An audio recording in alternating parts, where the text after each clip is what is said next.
vamos a hacer es presentar el contenido de la materia y después seguir la clase aprovechando el control de palos, lo que tenemos para ya arrancar con algunos contenidos, ¿no? Una de las horas. Esta es una materia que escuché, yo creo, pero la mayoría de ustedes tienen como una orientación más hacia el sector privado y empresarial, ¿no? Y un poquito. Y esa materia apunta en otra dirección, ¿no? Que es a su formación de economistas, ¿no? Son cuestiones complementarias, no es una cosa o la otra. Y parte de la formación de ustedes está en este borde, ¿no? Entre la industria adentro y la afuera, ¿no? Entender más de afuera para, sí, cuando ustedes estén trabajando dentro de una empresa, tener un diferencial, tener elementos para entender lo que pasa afuera de la empresa, ¿no? Se diferencian la formación que tienen ustedes. Y lo otro es que como economistas están formados para entender lo que pasa dentro de la empresa. Ese borde, esa relación que es muy fuerte de ustedes. Bueno, esta materia viene la segunda, la dosis. Entonces, y apunta a fortalecer el carácter de economistas que tienen ustedes, ¿no? Y sobre todo, de economistas industriales, que no es el perfil del economista convencional, es un perfil particular de esta carrera, de esta universidad. Y esta materia, estrategia y política industrial, porque da justo en ese diferencial. Como que en general un economista no tiene un profundo estas discusiones que vamos a hablar acá. Entonces, ustedes en su formación de economistas industriales es muy importante que entiendan un poquito qué es la política industrial, cómo practicó distintos lugares del mundo, qué discusiones hay, un poco la historia de la política industrial en Argentina y la discusión actual. ¿Qué relevancia tiene para discutir el presente y el futuro de la Argentina? Lo importante acá eh, es darle como una formación para poder discutir y pensar estos temas. No es que tengan una posición sobre estos temas, nosotros les transmitiríamos una posición correcta. Damos elementos para que ustedes puedan pensar de la posición que ustedes tengan. ¿Sí? Entonces, todo el curso es tratar de entender elementos teóricos, elementos históricos sociales, elementos de la historia argentina, para poder llegar a discutir un poquito la política industrial en Argentina. Ustedes salen acá con, ¿no?, son los elementos para pensar como parte de su formación. Es un diferencial de la formación que ofrece esta carrera de esta universidad. Ustedes, cuando cursamos licenciatura en Economía en la Universidad de Buenos Aires, y no tuvimos materia de política industrial. En la materia de desarrollo económico tenemos un pedacito de política industrial, ratito.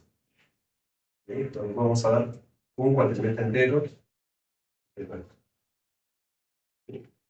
También ustedes, la formación del economista industrial, hay cosas que le van a faltar respecto a un economista en general, ¿no? Hay cosas que mientras toda la formación más macroeconómica es un poco más débil, ¿no? Donde tienen materias. Pero esto sería una de sus fortalezas. Pero nosotros vamos a trabajar en esto, si nos dan los tiempos, los pasos, la normalidad, intentando ir con bastante profundidad. Que ustedes tengan, para que les interese, para profundizar, elementos para poder enfrentar estos problemas. Entonces, la propuesta, sí,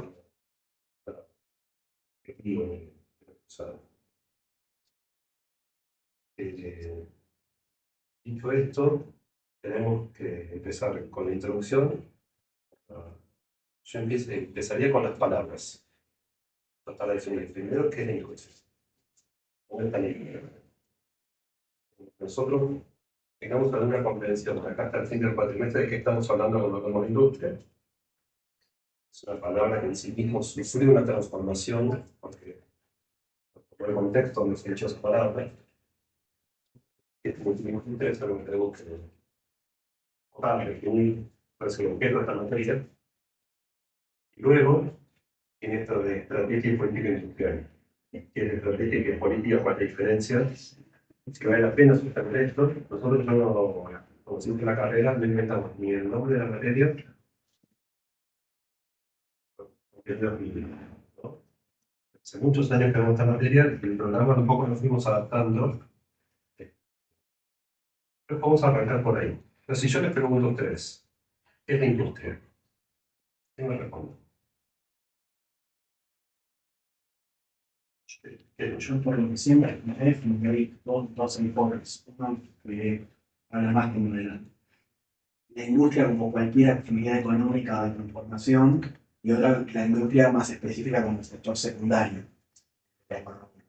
Siempre se lee entre esas dos definiciones. ¿Cuál sería la diferencia entre una y otra? La que no es solo del sector secundario puede contemplar como industria a del sector servicio, por ejemplo, no viene solo del sector secundario. Y la otra sí está sesgada específicamente a eso. ¿Qué más? ¿Qué es la industria? ¿Qué es la industria? Significa también decir que no es, ¿no? Es delimitado, ¿no? ¿Qué les parece que deberíamos hablar cuando hablamos de política industrial? ¿Qué dejamos afuera? ¿Qué metemos? A veces por ahí se tiende a ser compañero reducirlo a una concepción de manufactura sobre que cierto producto, cierta cosa tangible. Creo que la industria va más allá de por ahí lo tangible, ¿no? Como puede ser la industria del conocimiento, como existe la economía del conocimiento, ¿no?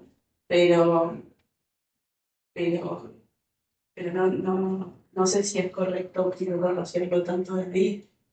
Partamos de que no existe una definición correcta. Y como no existe, tenemos que nosotros construir una cuando no recuerdo, ¿no? O sea, aunque hay varias. Por lo tanto, podemos, ¿no? Lo que se me viene a la cabeza un poco la cuestión de sistema, ¿cierto? En el cual uno cuando quiere producir algo, no sé, sea, necesita un conjunto de proveedores, bueno, entonces una vez que vos lo producís, con una distribución, con lo cual ese producto desde que su inicio hasta su venta, bueno, tiene todo un proceso, ¿no es cierto? Que se requiere, sí, encadenamientos, ¿no? Está bien. Pero no me estás diciendo que queda fuera y que queda dentro. Me lo estás ampliando, pero no me estás delimitando. Ah, ok.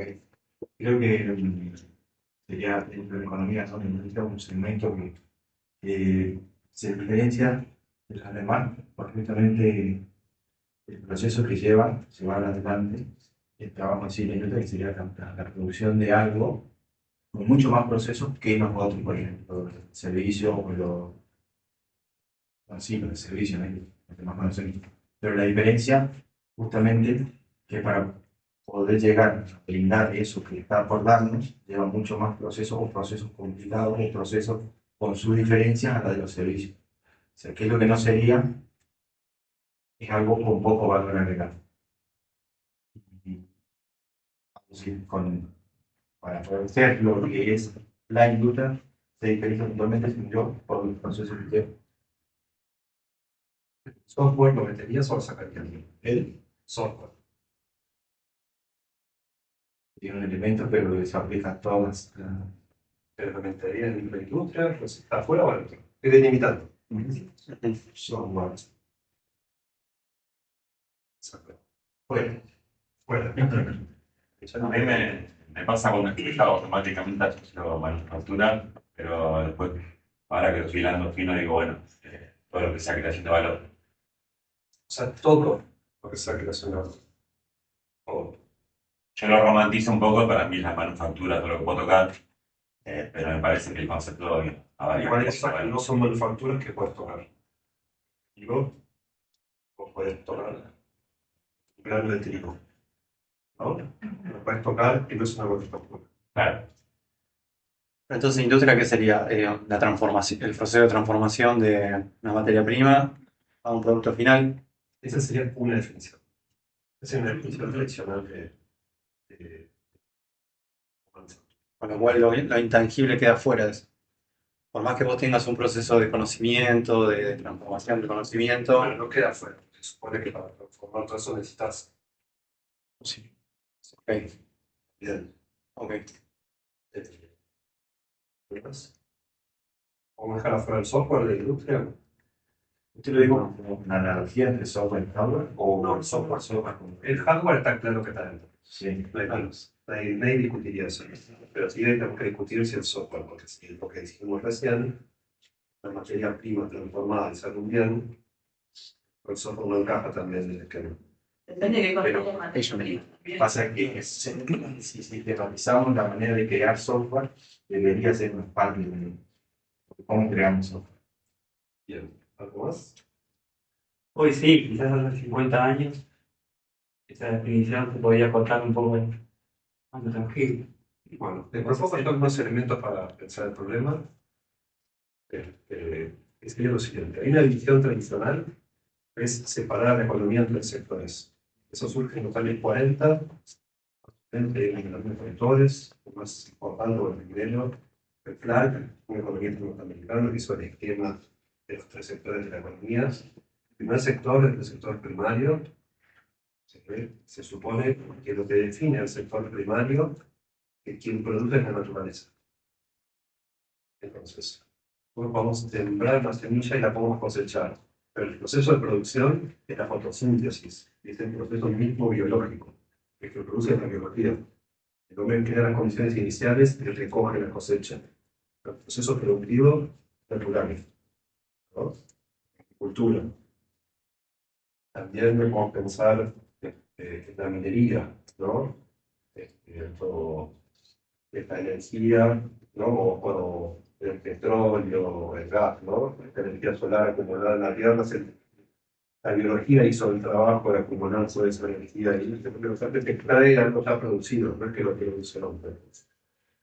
O la casa, ¿no?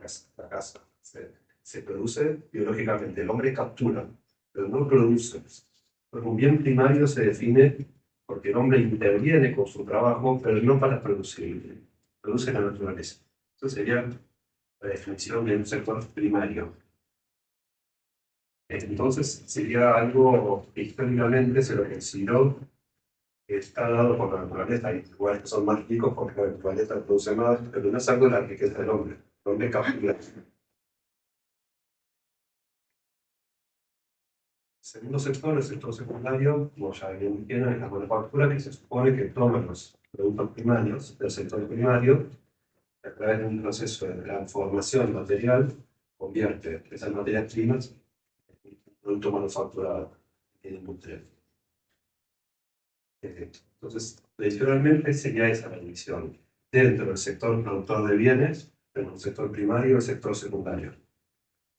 Materias primas, la transformación material, y podríamos también incluir actividades de ensamblaje, ¿no?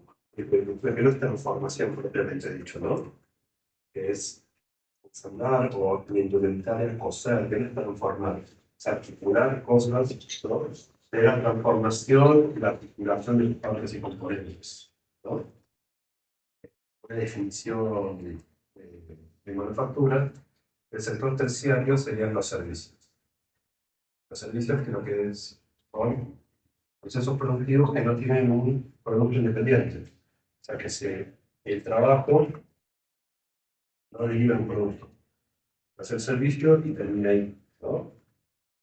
Yo voy a la peluquería, el servicio es el corte de pelo, ¿no? Pero no hay un producto corte de pelo. Se operó sobre algo, ¿no? Entonces, esta es una visión clásica, y sobre esta visión clásica se montó un poco toda la discusión del desarrollo económico. El posguerra, el tradicional. ¿No? Tradicional del cambio estructural. ¿Cómo es el cambio estructural? ¿Cómo hace un país para hacer cambio estructural con esta base conceptual y clasificatoria de las actividades económicas? ¿Cuál era? ¿Qué era desarrollo económico? ¿Cómo lo medimos? A través del PBI, ¿Cómo? de manera estadística, o sea, a través del PBI, o sea, veíamos el crecimiento. ¿El crecimiento de qué? Per cápita de la productividad. Explotar las ventajas comparativas. Bueno, depende. Ahí estamos mezclando cosas. Personalidad de estos tres sectores. Una cosa es el crecimiento del PBI y el crecimiento del campo. Estas son medidas de crecimiento, ¿no? Y otra cosa es la composición de ese crecimiento. La visión más tradicional, ¿no? El crecimiento es simplemente que crece el producto, pero sí cambia las proporciones. El desarrollo es un cambio de las proporciones. ¿Qué cambio de proporciones se han incluido? esta clasificación que nosotros decimos. ¿Cuál sería el cambio de conclusión? Es un momento para que crece más la industria relativamente al mismo tiempo. Ese es el punto.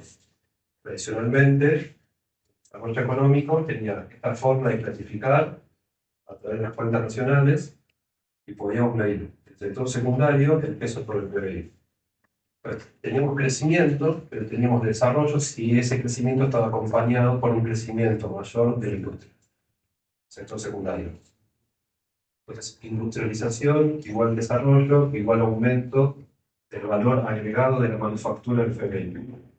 Un bonito, cerramos y ahí tenemos una explicación. De eso durante mucho tiempo fue una convención. La convención. Nosotros se incluía en esos términos, ¿no?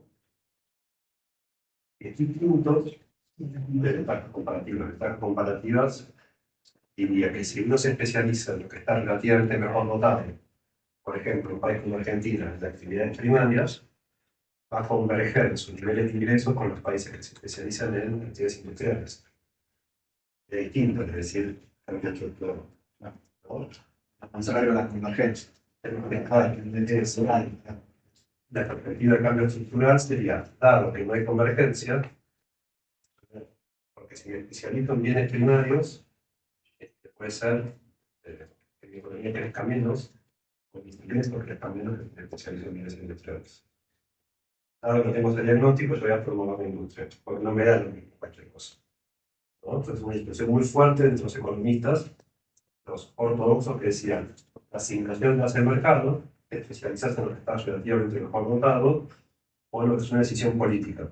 La decisión política, a nuestro país le conviene especializarse en lo que tiene más potencial de desarrollo que es la industria. 20, 30 años de discusión muy claramente definida en estos términos, ¿no? Y las posiciones eran esas.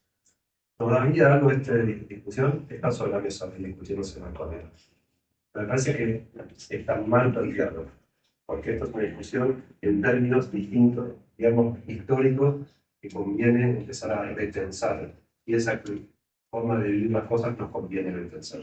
Ustedes ya tiraron varios elementos de posterior, ¿no? Esas categorías son un poco rígidas, un poco esquemáticas, una cuenta de ciertos cambios. Es una mirada muy estática, ¿no es cierto? De acuerdo a la ventaja que tengo, es tal cosa. Sí, bueno, esa sería una posición. La otra posición es, tengo que construir las ventajas que necesito para ir en la dirección que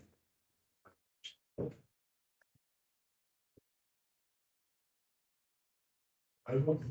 No. Bueno, entonces, con Santiago nos vamos a tomar ahí presentamos el PowerPoint, en general vamos a tomar las datos. Pero vamos a actualizar el programa en este que tuvimos, vamos a ir actualizando.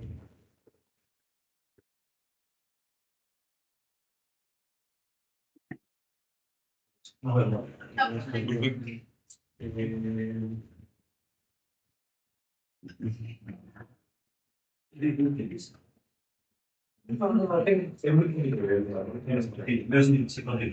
Gracias. Empezamos a cuestionar un poquito esto en sus propios fundamentos, no solamente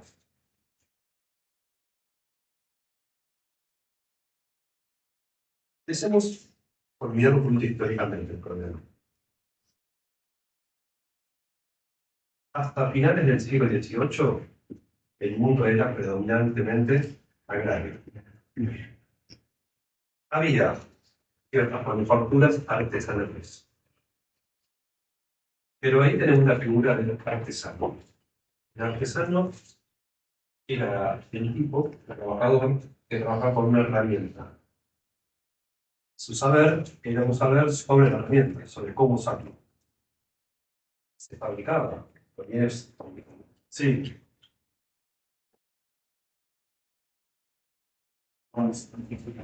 Bueno, ¿alguien compartiera algo? Ahí no. Entonces, ese artesano igual tenía un poder, era su saber sobre el uso de la herramienta. Y tenía un límite, que lo que podía hacer estaba limitado por la posición de su propia energía. ¿No? Cuando estaba muy cansado, yo no podía trabajar más. Me podía fabricar mucho. Estaban todos artesanos, cada uno con su límite. Y ahí viene la revolución industrial. Yo leía Franca, ¿no? Y no sé si son. ¿Qué es la revolución industrial? Es básicamente el descubrimiento de que hay fuentes de energía que están acumulados dentro de la Tierra. Por el Sol, ¿no? Que fue creando energía acumulada. Esa energía se puede recuperar a través de una máquina que esa energía pone en movimiento, ¿no? Y que en torno de esa máquina yo puedo hacer operaciones que antes hacían los artesanos, pero que ahora no hace la máquina. Entonces tengo la fuente de energía, la primera fue el carbón, la máquina de vapor, o sea, la máquina de vapor como fuente de energía. Eso es un mecanismo motriz de movimiento y hay una máquina herramienta asociada a eso que hace determinadas funciones. Una vez que arranca esta revolución industrial, se transforma la figura del trabajo. No es el artesano, sino es el obrero. El obrero es el que opera con una máquina que está movida por energía muerta. No solamente la energía que se reemplaza en el trabajador, sino que pensemos, por ejemplo, una carreta tirada por un caballo al tren, ¿no? Una fuente de energía viva, límite, a la energía de la máquina de vapor que mueve el tren, ¿no? Que transforma lo que es el concepto de transporte, ¿no? El modo arrancar. Y así, lo estamos viendo con la revolución industrial, es que va emergiendo una potencia productiva que en los países que van a adoptar los principios de esa revolución industrial empiezan a explotar en términos productivos. Y empieza esta figura del obrero, que trabaja con la máquina, los ingenieros, que son los que desarrollan, ajustan las máquinas, empiezan las fábricas, que es el lugar donde trabaja, y está la máquina, y está la fuente de energía, y eso requiere una infraestructura. Entonces, dentro de la planta, se empieza a requerir cierta disciplina y cierta cultura industrial, que es distinto a la cultura del artesano, con el gremio, con el maestro, ¿no? Entonces, una transformación profunda, cultural, un epicentro en Inglaterra, se empiezan a propagar con algo que transforma, ¿no? Viento empieza a transformar todas las bases materiales de cómo se produce. Como un antes y un después en la historia, claramente, ¿no? Muy marcado. Entonces, cuando yo les digo esto, lo que les estoy diciendo es: industrial no es solamente, no lo asocien con un sector que está con un producto, es una forma de producir. Es un modo de producción, diría Marx. Una forma de producir. Marx diría el capitalismo, ¿no? No solamente la revolución industrial, sino que implica cierta forma de establecer la propiedad de las fábricas, las máquinas, ¿no? La acción del trabajador. Bueno, vamos a meter ahora con eso. Pero entiendan, lo que quiero resaltar es que esta perspectiva es un modo de cambiar. Entonces podemos decir lo siguiente: la clasificación de Clark, primario, secundario y terciario, está muy diferenciado qué es y qué no es. En esta visión que yo les planteo, uno puede decir: lo primario es transformado por lo industrial. Hay un modo industrial de producir bienes primarios. Cuando yo pongo un tractor, antes tenía un buey que pegaba para que tire el arado, ¿no? Y eso me da una productividad. Y ahora tengo un tractor. Entonces, yo produzco un bien primario, pero lo produzco de un modo industrial. ¿Ven el punto? Sí. Disculpe. ¿Está el aire acondicionado? Digo. Sí, por favor. Bien que viene tanta gente. ¿Cómo funciona esto? El defendidor arrancó. Bueno,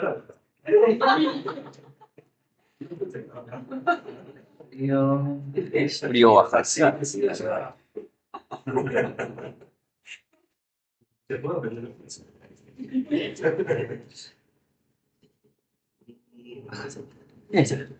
Bueno, fíjense a ver si empieza a enfriar. Muchas gracias. No, por favor. Mentira. Vení, Felipe. Una refuga pensé que era. Bueno, así que bueno, ahora me pidió la pizza, me fui a buscar. A ver. La guardia también. También me enteré. También me enteré yo. Bueno, amigos, ahí pasa. Te va. Si pasa algo, lo que sea, bueno, tendríamos que abrir las puertas, ¿no? Está mental. Yo creo que está enfriando, ¿no? Sí, sí, está tirando. Diferente.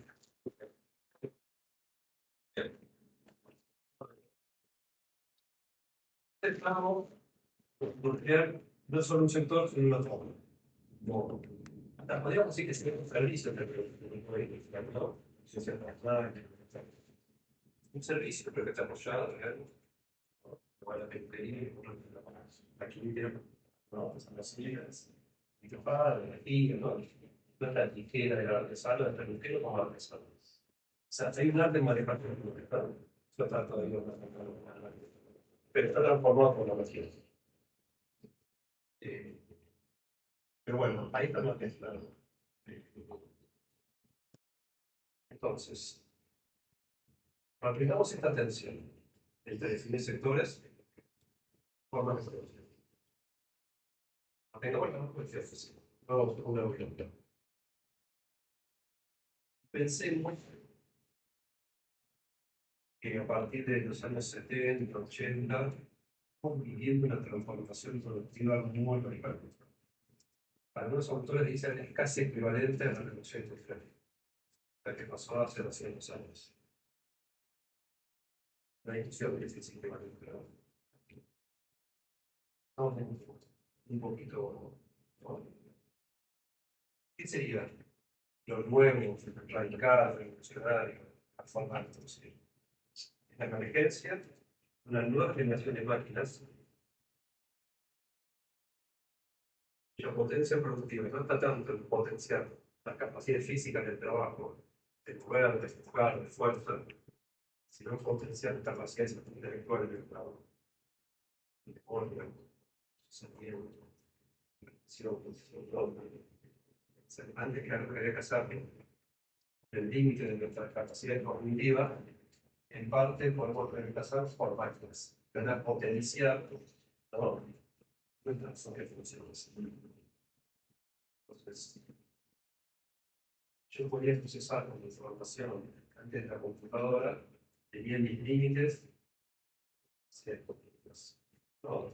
Que podían variar de persona a persona, ¿no? Dentro de un rango limitado. Vamos viendo es una capacidad de procesamiento casi ¿no? La máquina tiene la capacidad de almacenar, ¿no? La capacidad de memoria, ¿no? Uno puede acceder ahí, tenga su crédito, ¿no? Casi todas las informaciones están disponibles, ¿no? Pasadas, que están interconectadas, ¿no? Capacidad de cómputo y procesamiento. Porque un segundo de inteligencia artificial tiene la capacidad de realizar varios factores que lo cambian también de la forma de ¿no? Desde un primer llamamos a esto sí, podemos seguir llamando a la industrial, con la industrial de la anterior. ¿Qué nombre le ponemos a eso? Y ahí ya no es el problema. Bueno, y ese es el problema de que no te consulto. La materia como la llamamos tiene el nombre bien. Lo llamamos industria. Pero eso mide cuando uno desaparece. No hay que desaparecer. Está formado por verdaderos sin que desaparezcan. No es que máquinas mecánicas no desaparecen, siguen siendo. Pero están reconfiguradas por una nueva potencia productiva.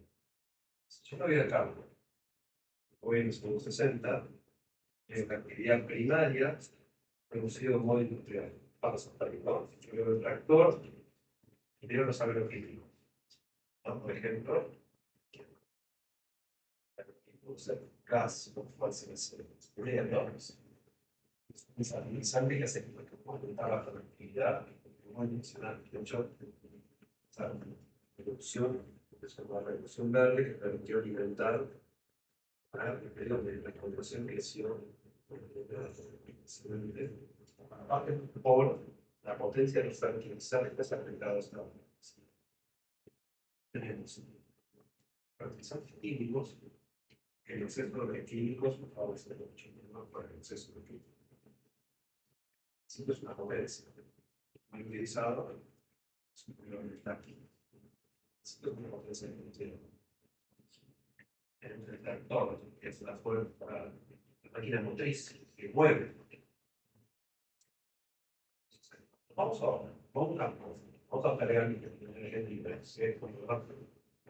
vamos a avanzar la tecnología del país, está más fértil, porque el tractor ya no tiene el tipo que con el tractor sigue teniendo la función motriz de los otros dispositivos electrónicos. Cómo se aplican los dispositivos, drones, los sistemas, ¿no? Sigue siendo primario, sigue siendo industrial. Está la máquina, porque los tengamos razón, ¿no? Existe el petróleo, la electricidad y combustión, porque todavía estamos en petróleo, y al mismo tiempo es una máquina informática. ¿Quién saca mejor provecho por el tierra, por el rural, la naturaleza reduciendo, la máquina significativamente más potente, el objetivo de dispositivos informacionales, ¿no? Para aplicar correctamente y usar la producción. Fíjense que tenemos todo. Entonces, este proceso de la agricultura entra en nuestro criterio. No podría decir, si decimos industrial, lo primario, sacamos. Yo aceptaba esta materia hace 40 años, decía no. La materia política agrícola, otra política industrial. Una materia distinta. Yo se peleaba hacia los políticas industriales, agrícolas, muy distintos. ¿Podemos ahora separarlo? Más difícil. No importa la respuesta. Entiende que el problema es algo. No importa. No importa. Estamos viendo de esto. Yo lo que quiero enfatizar es que tenemos una nueva forma de potenciar la producción. Esta forma, ¿no? Y organiza los servicios y lo que se llama. Y eso es lo que pregunto. Entonces, la materia podría llamarse estrategia y política industrial, pero también información del laboratorio que cuenta eso. También yo podría decir que se revoluciona hoy en día como forma de producción no solamente la informática y la electrónica, también es la biotecnología. Hoy tecnología que puede programar las células como máquinas. Se puede agarrar, modificar químicamente una célula para que esa célula dé instrucciones que funcionen como una fábrica de creación de determinadas proteínas en funciones. Pues también, hoy en día, si yo quiero pensar en la industria farmacéutica, industria vegetariana, también de ahí viene una cosa normativa informática americana, no solo la informática. Bueno, como verán, las cosas se amplían. Entonces yo diría, lo fundamental del objeto de esta materia es cómo las nuevas potencias productivas transforman lo que podemos considerar la actividad productiva del país. ¿Sí? Entonces, ¿qué dejamos afuera? En principio podría estar casi cualquier cosa. Nos vamos a concentrar en donde esa fuerza productiva transforma. Ese sería, ¿no? Pero la mejor parte de la industria tradicional la dejamos fuera porque, ¿no? Pero la grande parte de los servicios tampoco, porque siguen siendo servicios más tradicionales, parte de la agricultura tampoco, la mujería, ¿no? En donde una fuerza empieza a penetrar y transforma, ahí no se interesa. Entonces, ¿qué sería cambio estructural? ¿Qué sería desarrollo económico? Que el país pueda adoptar esas nuevas formas de producir en algunas actividades. Y a partir de ahí pueda despegar, ¿no? Una fuerza productiva potencial. Ese es el objeto de la materia. En cuenta, en cuenta, ese es el estudio. Por favor, intervengan si algo no se entiende lo que digo. Una declaración, no hablamos incluyendo que, pero es importante que refrenden. En este caso, relacionado con lo que comentó recién, lo que es la influencia de la maquinaria agrícola entraría. Más allá de que trabajar en el sector primario, de circulaciones directamente. Sí, no solo eso, sino que es un factor muy importante a la transformación productiva.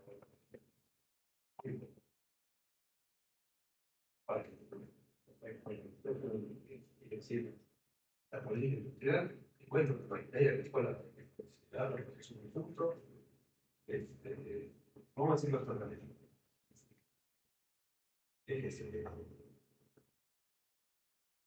A mí me interesa mucho la perspectiva de la economía del conocimiento. De eso, pero en un sentido diferente de lo que dijiste vos. No me dijiste cómo se dice. Y el conocimiento se entiende como un recorte de la actividad como la alta tecnología que se hace en humano. Son las actividades que son muy intensivas en humano. ¿No? Como industrias, no está pensando en, sobre todo, servicios y alta tecnología que se hace en humano. Y aquí la economía del conocimiento parece mucho más interesante una clave de lectura de todos los procesos económicos. Es decir, de los procesos simples, maduros, griegos, hasta los productos y los procesos nuevos, todos están atravesados por formas de conocimiento. Y la economía del conocimiento es la clave de lectura de todos estos procesos. ¿Cómo entra el conocimiento del proceso productivo? La forma clásica que entra el conocimiento del proceso productivo es incorporado en las máquinas. La ciencia avanza y crea una nueva máquina. Entonces, yo soy un industrial, compro la máquina y hay una nueva forma, un conocimiento que está objetivado en la máquina. Entonces, tradicionalmente, una forma de aumentar la productividad es comprar máquinas que tienen objetivado un nuevo conocimiento. Esta es la forma clásica. Es decir, ¿cómo aumenta la capacidad productiva? Es una máquina más potente que el exterior. No. Como importo una máquina, traigo una máquina, ¿no? Modernizo. ¿Por qué? Porque esa máquina tiene incorporado conocimiento que son más potentes que la máquina previa. Pero fíjense que hay una forma en que el conocimiento está objetivado en las máquinas. Pero no es la única forma. ¿No? También el conocimiento es objetivo en el trabajo. ¿Cómo explicar esa máquina? Todos trabajadores con distinta formación ya van a sacar un provecho distinto. ¿No? Pero también el conocimiento es, sobre todo, conocimiento humano. Se puede objetivar en la máquina, porque vino de la ágil, ¿no? Entonces, conocimiento sobre todo es trabajo, el conocimiento de algo que opera en lo propiamente humano, ¿no? Que puede quedar objetivado en el propio trabajador o puede ser objetivado en una máquina. Bien, puede ser objetivado en un libro, en un manual, ¿no? Hay formas de objetivar el conocimiento. Y luego pueden aparecer nuevas formas, programas informáticos. Lo que estamos viendo es nuevas formas que opera el conocimiento. Estas formas que opera el conocimiento, ya sea en máquinas, en personas, o en formas de organización entre personas, ¿no? Formas de relacionamiento entre personas, en un conocimiento organizacional, ¿no?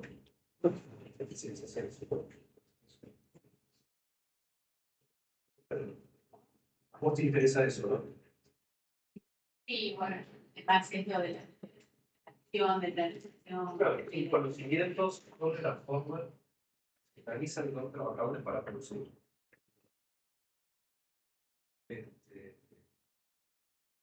Bueno, ese sería el problema. ¿Saben que yo trabajo en la sí. Hay algo muy usual en la práctica del trabajo nuestro que es informarse. Cuando tenemos algún incidente, algo que no llegó a ser un incidente, también boletines, constantemente nos llegan incidentes de otros lugares del mundo que son clientes del fabricante. Ahora no entiendo, ¿no? Todo eso lo hacen para recolectar esos conocimientos de nosotros y nos lo brindan a nosotros y vayan, miren, tal cuadrícula, fíjense cómo lo tienen, nos dice, para evitar tal cosa. Pasó un tiempo hace mucho, teníamos una herramienta especial nosotros, que no la teníamos, pero teníamos que usarla, y pensábamos que, como somos muy estrictos en calidad, pensábamos que no creo que sea mucho, porque la vimos los planos, nosotros los vimos. No sé, porque bueno, las auditorías que siempre vienen, porque están certificados, ¿cómo hicieron tanta más? Encontrar herramientas, el auditorio de los son españoles y hermanos. No nos acreditamos que a lo mejor fue por causar de nuestro taller, que aprende mucho, pero al tiempo, una herramienta mucho más barata, más accesible, y porque la que estaba publicada era exactamente la misma carrera que era una llave de fútbol, soldada por una llave, soldada por nosotros. Era exactamente eso que nosotros dijimos, era robarnos más. Estoy seguro, fue porque nos vieron que varios talleres en diferentes clientes hicieron de nuestro conocimiento tácito, parcial, para decir, bueno, nadie me la compró, pero esta que están usando vamos a hacer nada. Y de hecho la tenemos, que sería, bueno, el conocimiento como fuerza productiva. Todos los que tiran las máquinas que armó industrial. ¿Cuál es la efectividad que nosotros hablamos? ¿No? El conocimiento no solo que tiran las máquinas, sino que las fuera.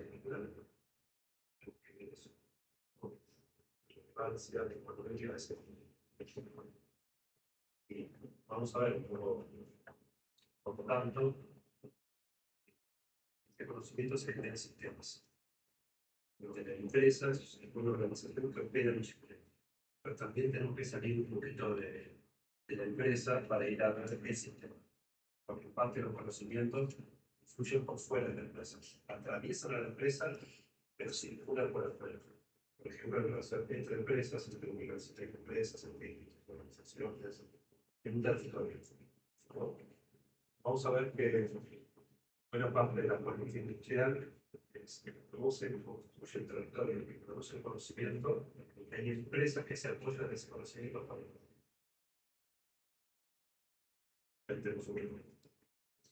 Pero ahí no hay un conflicto porque generalmente el proceso de creación de conocimiento después las empresas lo quieren apropiar a través de patentes. Y, Todos son y procesos ahí conflictivos. es como que en realidad tenemos entre todos y desarrollemos, pero después en la realidad pasa. Bueno, hay que gobernar esos procesos. La política industrial puede coincidir sobre eso. Por ejemplo, se pueden crear reglas. Vamos a escapar de los beneficios.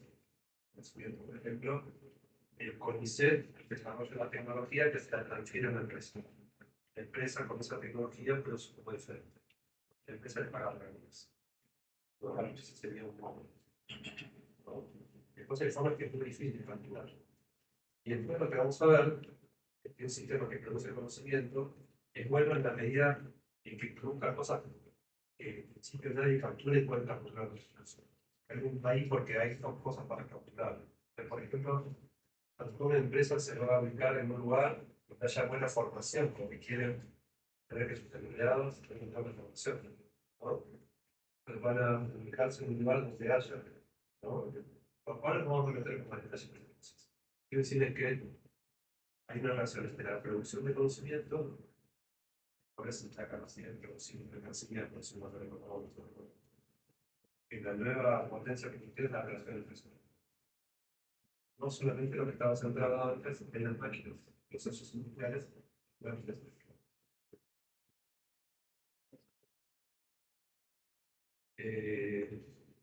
A mí lo que pienso un poco es la necesidad de sacar por ahí la materia de la estrategia de la política industrial en cuanto a si estamos en un proceso quizás un poco transformativo y incipiente de cómo se cambia la importancia de la transición tecnológica quizás, bueno, cuáles van a ser y cuáles son realmente la posición que debería tomar una estructura en función de algo que todavía no hay quizás forma concreta de dejarlo como puedo decir toda la historia anterior.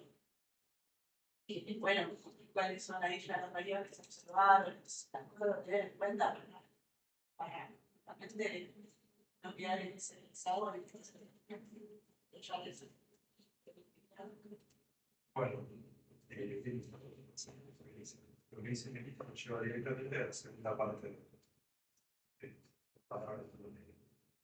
acotamos un poquito de industria, la dejamos un punto abierta, pero un poco la agotamos.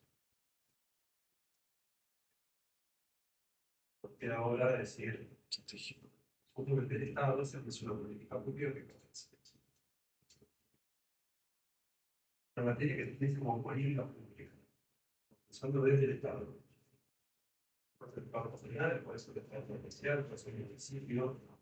Estamos pensando desde el Estado, que se supone que es la representación del grupo. Así como muchos políticos, ¿no? En teoría, el Estado se promueve el Estado. ¿No? Que eso pase o no pase es otra cosa. Esta política hay que seguir. Si alguien está en el lugar del Estado, pensando cómo potenciar la capacidad productiva de nuestro país. Y eso es la pregunta que queremos hacer es esa. ¿Qué elementos tenemos nosotros para decir cómo potenciar? Ahora, la materia viene con esta dualidad. Es el muy industrial. Yo me tocó así, cambiar el título, hacer un cambio de. También yo cambiaría la palabra industrial, porque hay que pensar por cuál. Pero bueno, esta ambigüedad me permite abrir la clase de otros temas, ¿no? Entonces, tenemos la ambigüedad en otros temas. ¿Cuál es la diferencia entre estrategia y política? Pensando siempre en la política pública, no en la estrategia política de la empresa. ¿No? Pensando en el Estado, en un ministerio de instituto. ¿No? ¿Qué es la política y qué es la estrategia? Exagerando, no doy una respuesta. Pero tengo que acotarme para no taparme un poco por lo que no estamos hablando de lo que pasa en la televisión. Estrategia. Es difícil. Para mí no hay políticas y estrategia. Entonces, claramente no. Pero ¿qué es estrategia? La política estrategia que hay que lograr, la estrategia como la O sea, nuestro nombre es ¿Estrategia? ¿cómo? Tranquilo. Perdón con los nombres que están hablando. Acuerdo de todos ustedes cuando lo dicen, no acuerdo que los pero no me lo dicen como acuerdo. Vos estás diciendo que la política es el objetivo y que la estrategia es la forma. Las estrategias más asociadas a las ideas, a lo que es, como dijo Romero, como lo que se piensa, y las políticas, el hacer de esas estrategias, de las ideas. A ver. Entonces, la estrategia es lo que querés llegar, la política es cómo. Y aquí por lo contrario. ¿Qué tenemos un problema? Este política. Política sería podría reemplazar por la palabra compromiso. Compromiso a fines de tal idea o proyecto. También, como digo, sería político, pero compromiso, o sea, comprometerse a el objetivo donde quiero llegar. Sí. Y estrategia es la ventaja en la que me voy a parar para poder lograr.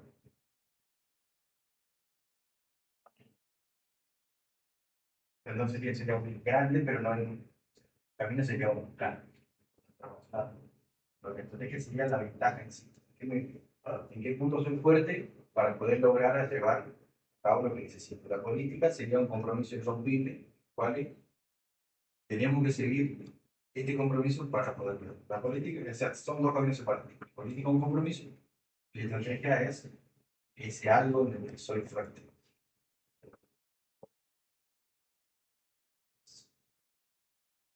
Política no sería un mecanismo de acuerdo para poder llegar a cumplir los objetivos. Lo que dice un compromiso. Claro. Sí, puede ser un criterio. Yo digo, la política es ¿cuál es el criterio? ¿Cuál sería el compromiso? ¿Cuál sería el criterio? Bueno, depende de qué tipo de industria quiere desarrollar. También hay compromiso con el medio ambiente. Compromiso con el medio ambiente no sancionaría una ley que vaya en contra de eso. Una serie de principios. La política sería una serie de principios. Sí. Y la estrategia. Sí, la estrategia, la que había dicho que era donde soy más fuerte. Entonces, ¿cómo vamos a lograr eso? Parándonos en la investigación de los conocimientos tácitos del programa.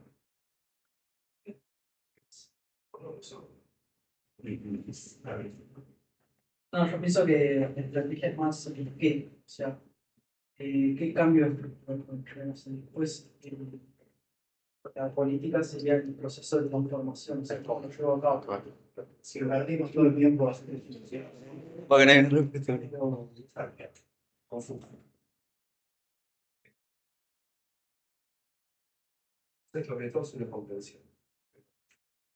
Todo es sentido común. Nuestro modelo dice una cosa, pero dice totalmente lo contrario y todo lo ¿no?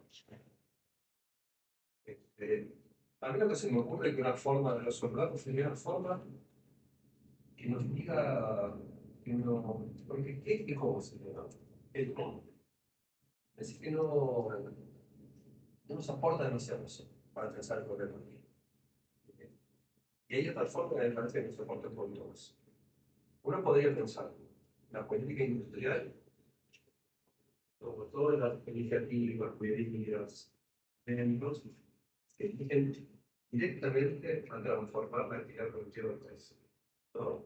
Entonces, un gobierno toma una serie de medidas que tienen una lógica. ¿No?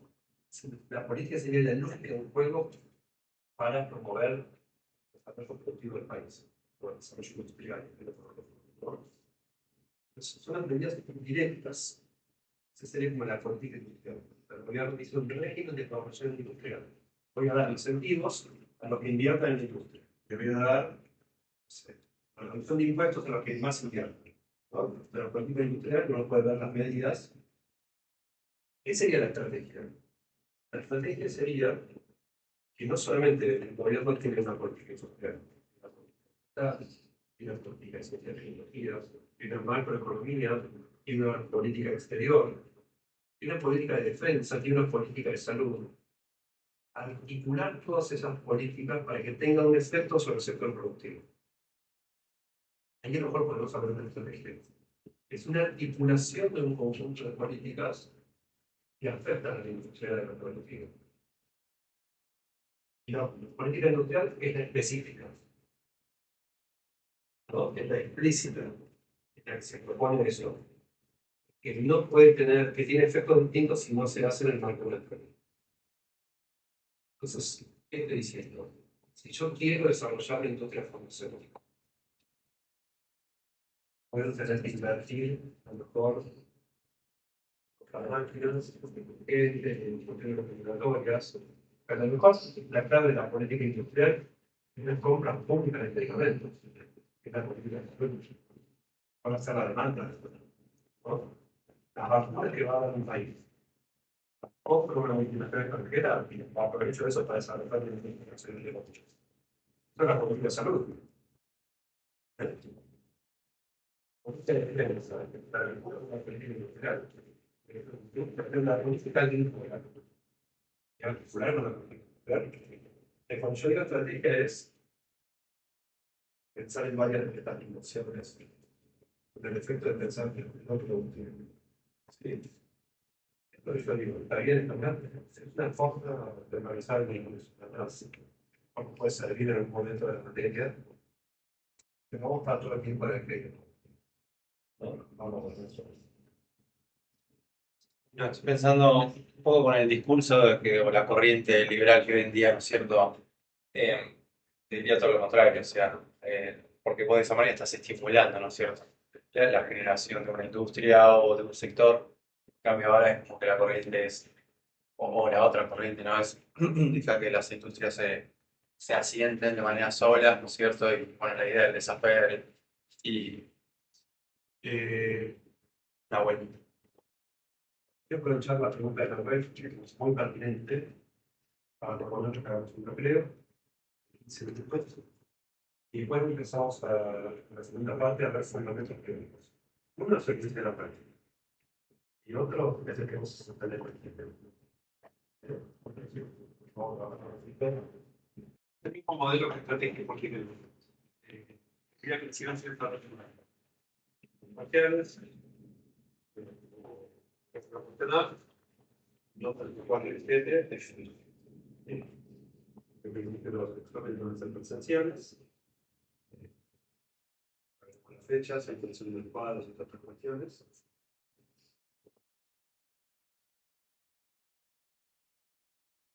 Faltó a vos presentarte que llegaste tarde, todos se presentaron, así que Nicolás Gómez, está un poquito trabajando, hace una semana de trabajo con ICE, vamos a ver ¿Cómo dice la carrera? y contamos con los materiales ¿Y qué piensas para el futuro? ¿Cómo te ves para el futuro? y siguiendo la Universidad de Gómez y hacer el doctorado en economía, maestría.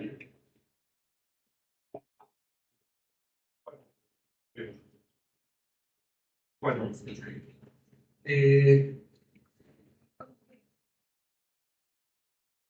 vamos ahora a avanzar ya con los contenidos de la materia. ¿Por qué hay que hacer política industrial? Y una pregunta, ¿no? Porque a lo mejor no hay que hacer política industrial. ¿Por qué habría que hacer? Entonces, se tienen dos tipos de respuestas distintas. Vamos a empezar por la primera lectura, que es histórica, que diría a los países que hicieron política industrial, perdón, los países que se desarrollaron hicieron política industrial. Ese sería un ejemplo de ahora que hay cierto eso. ¿No? Después, ahí habría dos afirmaciones. Le fue bien que hicieron política industrial y habría una segunda, le fue bien porque hicieron política industrial. Dos distintas. La segunda es mucho más difícil de decir algo de discursos. La segunda es marco conceptual, que explique por qué, ¿no? Una es una explicación histórica y otra es una explicación teórica. Y la explicación teórica lo que vamos a ver, por supuesto, es que no hay una posición teórica, que hay al menos dos. Por eso, y vamos a fundamentar porque estas materias tomamos partido por un lado. Ser bastante honestos en el sentido de que tomamos partido. Que a lo mejor toma recursos en otra universidad o en otros profesores que toman partido de su parte de nosotros la verdad. Seamos honestos. El texto es el texto de Chang, el coreano.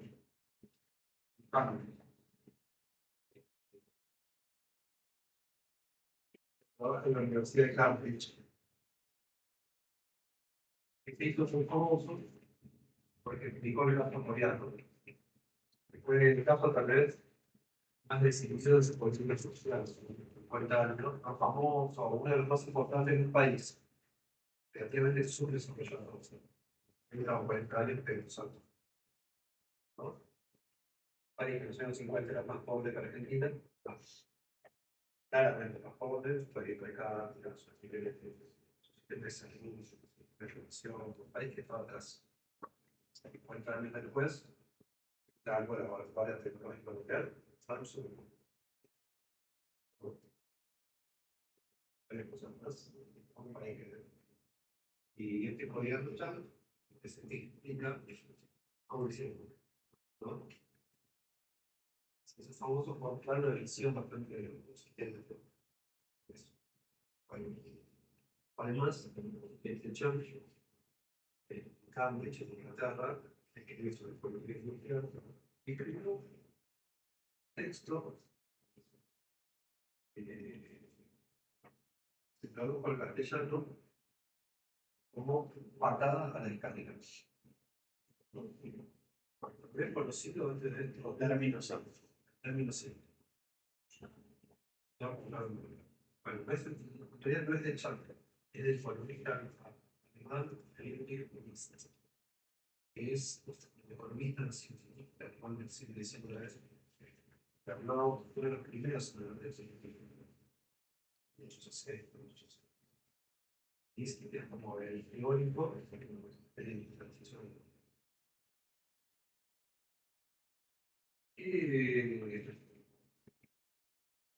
Pero patada de escalera, solo para hablar de política industrial. Es eso. Algo. Sí,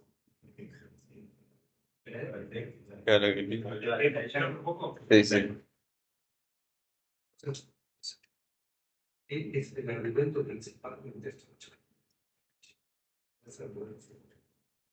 Que los países desarrollados que predican el libre comercio usaron políticas industriales en sus inicios para desarrollarse. ¿Qué sería para la cadena? Pero claro, los países utilizan esa Una vez que estos se desarrollaron, eso no es bueno. La política industrial es la escalera. Para subir, se sube. Se tiran herramientas. Es una escalera. Lo que está diciendo es, los países usan la escalera para subir, pero una vez que suben, dicen a los demás que no es necesario usar escaleras. Que los demás, los competidores, no usen escaleras. Esa es la patada de la escalera. Es usarlo y una vez que estás arriba, decir, no sirven las escaleras. Ese es el argumento histórico. Como diciendo, con el discurso, lo que va a contar el texto es un poco esa diferencia. Entonces, el ejemplo general más claro de libre comercio es de Inglaterra del siglo XIX. Se supone que Inglaterra del siglo XIX fue la máxima potencia industrial, de hecho la fue.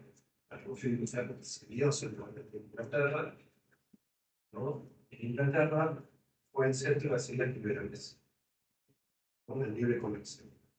¿No? De Smith, Ricardo, una tradición liberal inglesa, al mismo tiempo que potencia industrial. ¿No? Esa diseña es la imagen que tenemos aquí. Potencia industrial era libre cambio, leyendo libre cambio. ¿Qué va a contar Charlie? Pues en Estados Unidos, en los 80 y 90 se convirtió en un propagador de las ideas que se conocen. Para el papel industrial, propagador de las ideas. Esto lo voy a tratar de contar como si que usaron la escalera, ¿no? Cuando llegaron a la vanguardia industrial, empezaron a propagar las ideas de una cosa estratégica para que los demás fueran necesita un poco más de yo me queda claro que es así. Lo que sí me queda claro y me parece que está bien fundamentado es que esos países llegaron a ese lugar siendo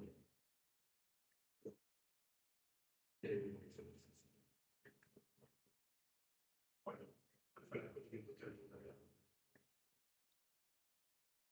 Bueno,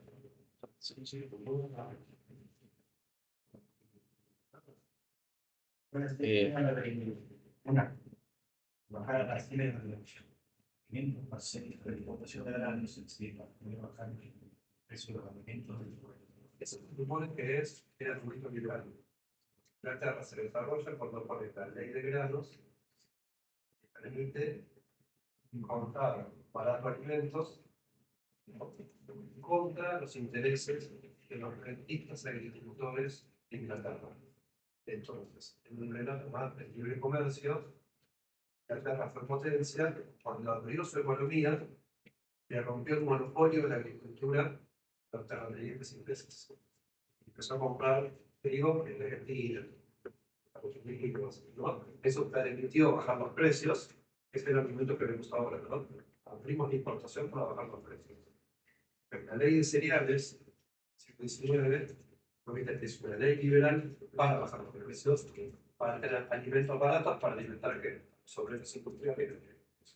¿No? Entonces, ese sería el argumento del libre comercio.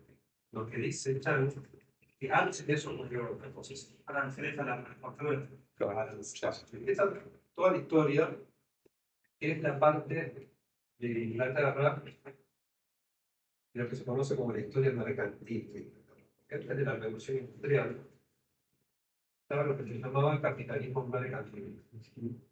Era que básicamente las grandes acumulaciones de capital venían del comercio, de la navegación, de los barcos, de las compañías de comercio, que lograban traer productos de cargo, darlos en los centros industriales y en las manufacturas, ¿no? O sea, el poder de la gran capitalización lo tenía el capital comercial.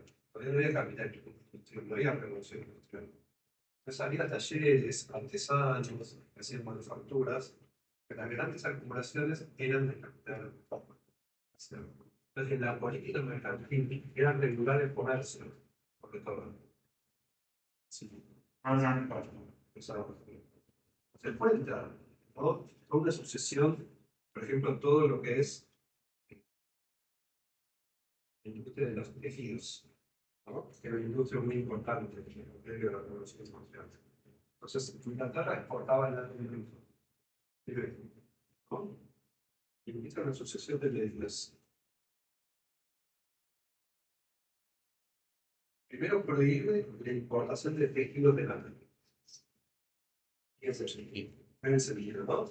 Prohíbe la importación de tejidos de lana para que, para dejar que los tejidos propios, ¿no? Hasta exportar lana en bruto y exportar tejidos, ¿no? Prohibir la importación para favorecer los tejidos nacionales. Promoción de la exportación de la manufactura de lana. Trae mano de obra calificada de los países bajos. Suben los aranceles de la exportación de la lana. Luego, ya en el siglo XVIII, bajan los aranceles de materia prima usados en la manufactura. Están dividiendo la manufactura, comparando, por ejemplo, el algodón que venía del sur de Estados Unidos, que fue el plantación del algodón que entra en la país. Aumentan los aranceles de importación de productos manufacturados, aumentan los subsidios a las exportaciones, política de control de calidad de la manufactura, la reputación. Entonces, va mostrando, ¿no? El juego de aranceles. Desde la página 4, hacia 1820, el cuadro, el Reino Unido era el país más proteccionista del mundo. Eso es como está el texto. Y en la página 4, el Reino Unido tenía los aranceles más grandes del mundo.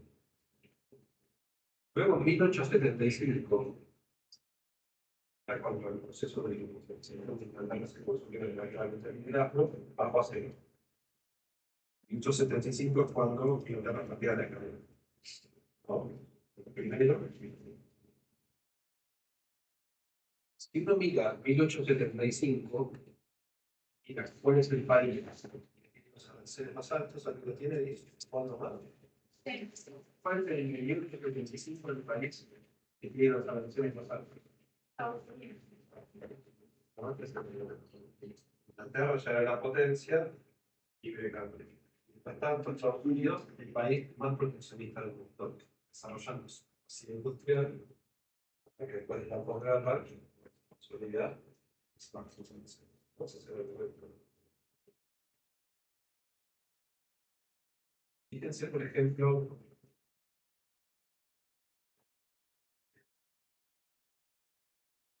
página 11.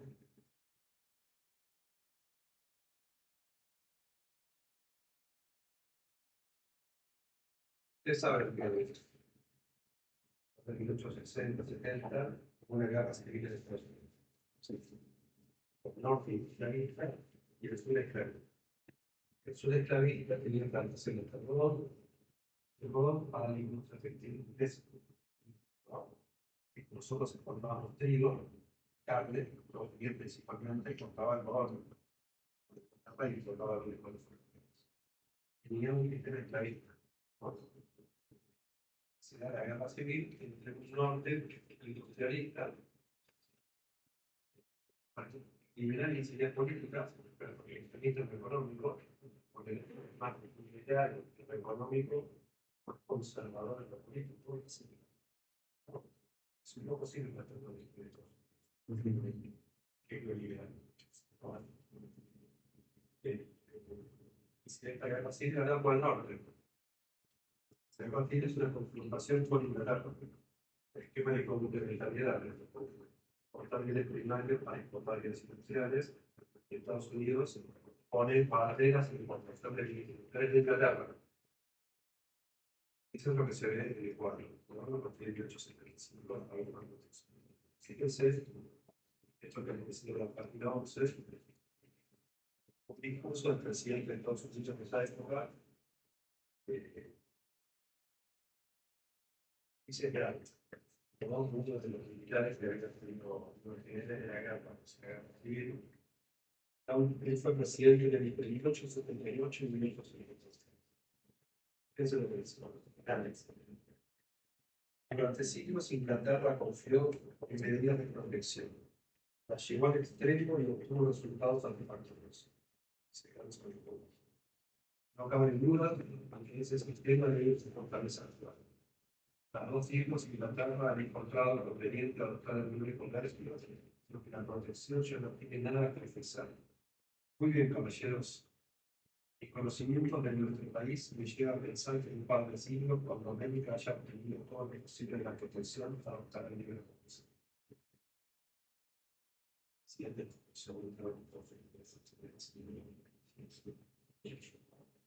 Bueno,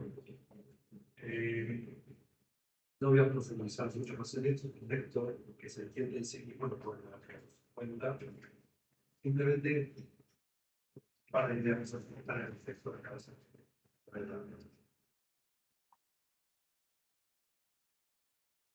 Inglaterra puso la regulación del comercio.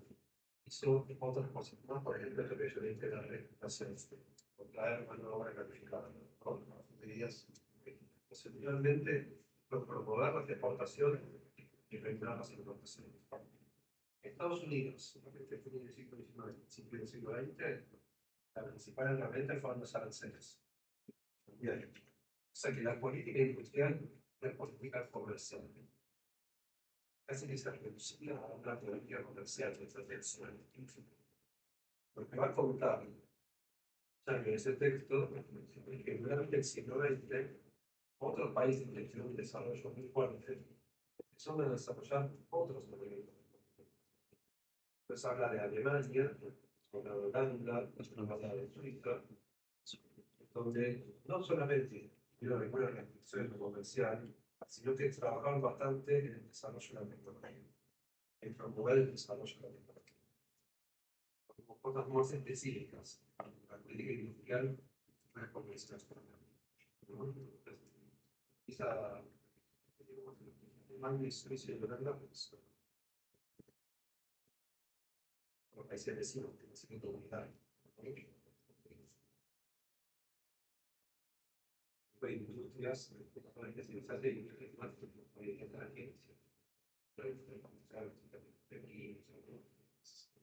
no es solamente el comercial. Sí, creo que en un momento del texto menciona que Alemania como que fortalece las instituciones educativas, que con los mismos recursos que tenía, como que reorienta, ¿no es cierto?, su perfil. Exactamente. Alemania y bastante. Mientras que en Inglaterra era algo industrial, más específico, en estos países más continentales de Europa Norte, hacen más vinculados al sistema educativo y a la ciencia. ¿No? Entonces ya son otros instrumentos. Y esto nos acompañó un poco lo que yo le decía antes. Eso es la verdad. Después va a nombrar, no se va a meter en mucho detalle para que de manera importante, todo lo que son los niveles asiáticos.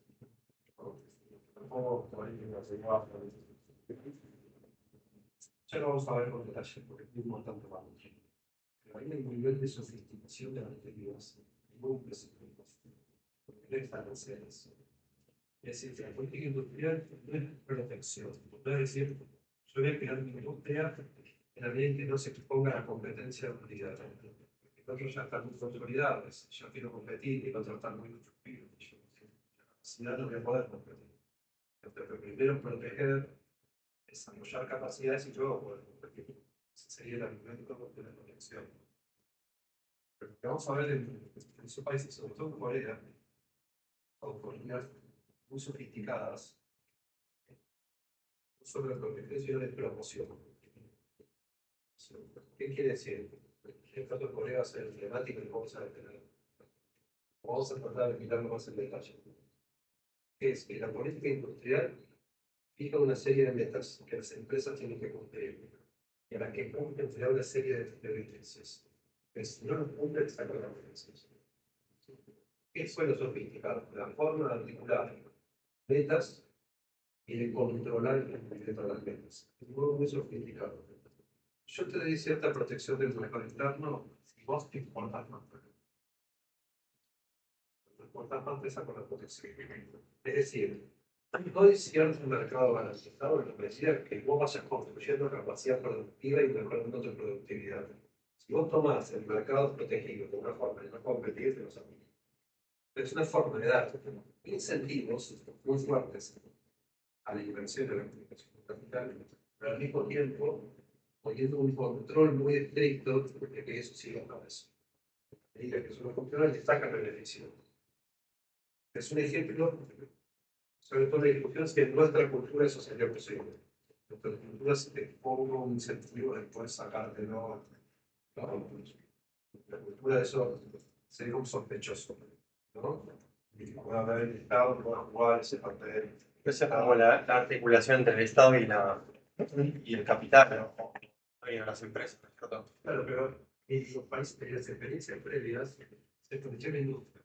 O sea, yo pongo un arancel y no había tanta relación. Es que, bueno, que compitan dentro de ese país los mejores, que vaya bien, pero una industria. En el caso este, lo que estamos diciendo es empresa por empresa. ¿Qué tipo de beneficios vos me mostrás tus resultados? Es una cosa muy sofisticada de ir orientando la estrategia de las empresas en la dirección de la política industrial. No es que obliga a nadie. El que quiere beneficio tiene que ir en esa dirección. Lo que muestra de esos casos es lo exitoso que fueron, ¿no? Lo que uno podría decir es un campo de discrecionalidad que puede devenir evolución. Y no lo importante del caso es cómo funcionó, ¿no? La política fue orientando una conducta del sector privado, comandando.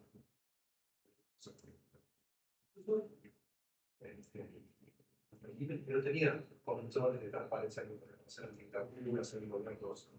Sí, pero una de las cosas creo que cosas que había venido él a la Universidad de San Martín, Sí. Porque dio una charla y una de las cosas que él mencionaba fue eso, que algo que potenció también eso es como vos siempre tenés la misma cabeza y no hay alternativas como pasa en la democracia, eso permitió, ¿no es cierto? También es como que siempre Sí, el mismo camino. lo que pasa es que este argumento es un argumento peligroso. Porque estuvo yendo de dictadura que no desarrollaron nada. Pero si me influencia de dictadura, que se vean poderes para hacer que hay algo con el autoritarismo. Eso es falso. Claro, al cielo de. No, y además que tuvo el apoyo de Estados Unidos. Bueno, un montón de factores. Pero primero es una configuración de la política industrial que funciona. Un marco determinado. No quiere decir que eso haya funcionado, que sí, uno puede extrapolar linealmente si esto funcionó y se aplica. ¿No? Estamos hablando de historia, no teoría. Pero lo que está diciendo Chang es: hay una historia de los países que no funcionaron, que hicieron política industrial, que cada vez en el tiempo se hicieron cosas más sofisticadas. Hay cuestiones muy básicas que es poner a hacer, muy simple, a poder entender muy bien la estrategia de una empresa, cómo orientarla hacia el objetivo del país. Porque Samsung llega a ser cualquier eso, que fue un objetivo de política de Estado. Que no fue sin Samsung, ¿no? Pero tampoco sin la política industrial. Sería la idea, ¿no?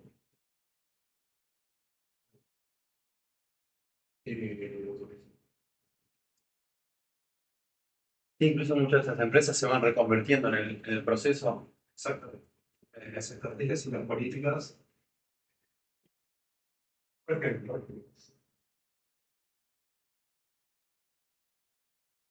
fíjense que es otra forma de pensar la política de cómo estamos formados más en la economía convencional.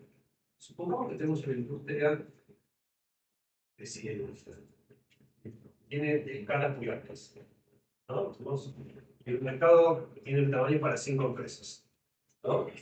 Porque no hay mercado para más por la escala química. Por la escala mínima tenemos 5 empresas.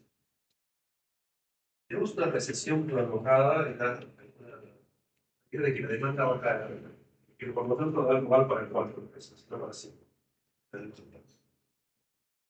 En el esquema que ustedes estudiaron, de microeconomía, ¿cómo se resuelve ese problema? Es un problema, ¿no? Así que se da. ¿Cómo se resuelve?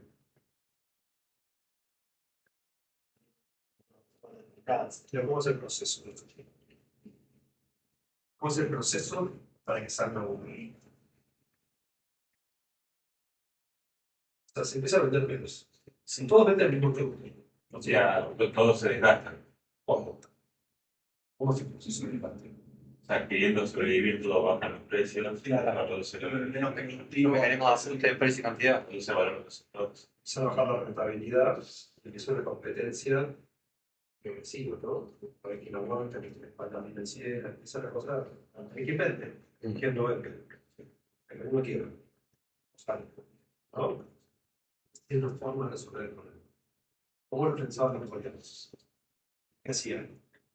Cuando veían la situación, estaban en las 5 empresas y decían: nuestras previsiones es que va a quedar lugar para 4. Pero tenemos que discutir que las 4 que se queden tienen que ayudar a reconvertir a la quinta que se va. Y evitaban el efecto de la competencia distributiva, de destrucción de la rentabilidad que iba a afectar la industria. Entonces hacían, ¿no?, una planificación, pero no es que las empresas del Estado de nada eso, el sector privado. Se sentaron en la mesa y coordinaban inversiones. Decían: bueno, alguna tiene que salir, pero los otros se van a beneficiar con la salida, y tenemos que evitar el efecto destructivo de esa competencia. Potenciando el efecto creativo de la competencia. La que sale otro compiten. Pero ¿cómo gestionan la recesión? ¿Dejan que se gestione a través de mecanismos de mercado o la coordinan a través de una mesa de negociación? La política industrial puede ser una mesa de negociación.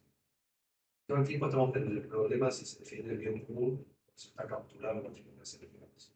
Es otro problema.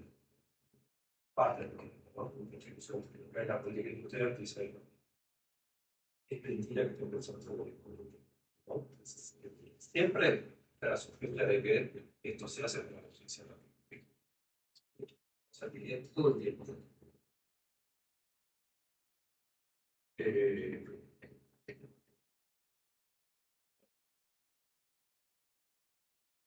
Bueno, el argumento de Chan es que lo que le fue bien se lo fue. Y lo que quiere decir que hacía fue que le fue cuidado con la risa que fue yo. Puede ser evitar que le vaya así. Escuchan, lo que no pueden hacer es que le vaya bien sin poner. Y eso. Vamos a ver después también la política industrial de Estados Unidos, cómo fue pasando de la política industrial de aranceles a una cosa hiper sofisticada, que es la política industrial de los últimos 50 años de Estados Unidos, que contiene innovación. Otra vez que estoy poniendo aranceles, estoy volviendo, ¿no? ¿Estoy volviendo? Algo que sea grande. Dice Trump, está diciendo Trump hoy en día. Y vamos a ver lo que durante décadas Estados Unidos promovió la relación entre la producción de conocimiento son mecanismos muy sofisticados en Estados Unidos y promoción de la innovación, no tanto de la creación de comercio. Como la política industrial de Estados Unidos tampoco es hacer más política de innovación de ciencia y tecnología.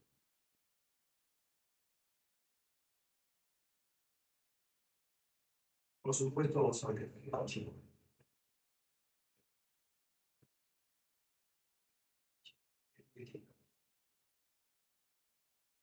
el efecto de Chang me lo diría porque tiene una cantidad de cosas. Hoy uno decía: ¿cuál es la escalera de Chile? ¿No? Pues, se pierde la explicación de Chile.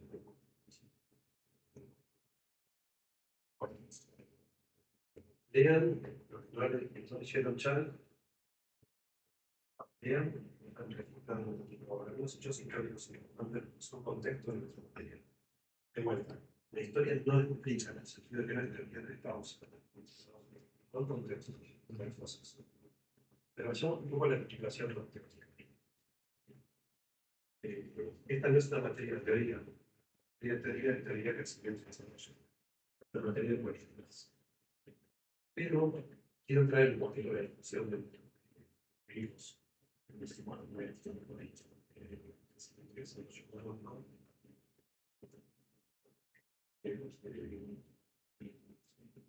A ver cómo lo fundamento.